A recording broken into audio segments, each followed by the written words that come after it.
एक छोटे से गांव में एक नटखट बच्चा रहता था जिसका नाम था चिंटू। वह बहुत ही चंचल और बुद्धिमान था, लेकिन उसे पतंग उड़ाने का बहुत शौक था। हर साल जब बसंत पंचमी आती तो वह अपनी छोटी सी गुलाबी पतंग लेकर मैदान में पहुंच जाता। लेकिन इस साल कुछ अलग ही होने वाला था।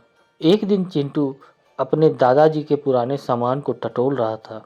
तभी उसे एक रंग बिरंगी चमचमाती पतंग मिली जिस पर सोने के रंग की नक्काशी थी। वह पतंग दिखने में साधारण नहीं लग रही थी।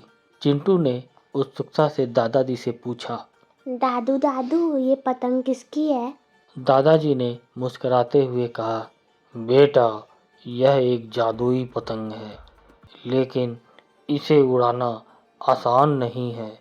इसे सही दिल वाले बच्चे ही उड़ा सकते हैं। चिंटू को यह सुनकर बहुत रोमांच हुआ। उसने तुरंत पतंग को अपने दोस्त गोलू के साथ उड़ाने का फैसला किया। चिंटू और गोलू मैदान में पहुंचे और पतंग को हवा में छोड़ दिया। जैसे ही पतंग हवा में गई, कुछ अजीब होने लगा। पतंग खुद ब खुद हिलने लगी, उसकी पूंछ चमकने लगी और हल्की हल्की आवाजें आने लगीं। चिंटू, तुमने मुझे फिर से जगा दिया। चिंटू और गोलू डर गए। यह आवाज पतंग से आ रही थी। क्या पतंग बोल रही है? गोलू ने चौंक कर कहा।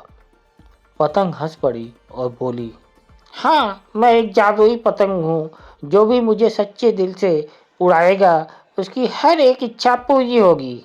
चिंटू और गोलू खुशी से उछल पड़े। अब उनकी जिंदगी बदलने वाली थी। चिंटू ने तुरंत कहा, मुझे बहुत सारी मिठाइयाँ चाहिए।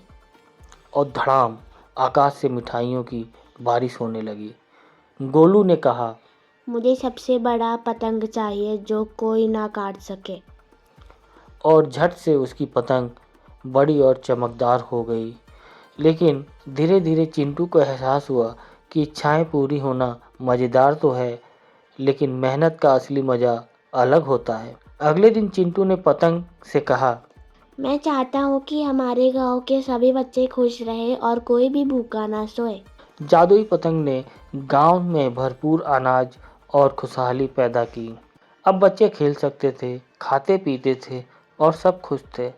पतंग ने कहा, चिंटू, तुम्हें अब मेरी ज़रूरत नहीं है। तुमने सच्ची खुशी का रहस्य समझ लिया है। दूसरों की मदद करना ही असली जादू है। इतना कहकर जादुई पतंग धीरे धीरे गायब हो गई।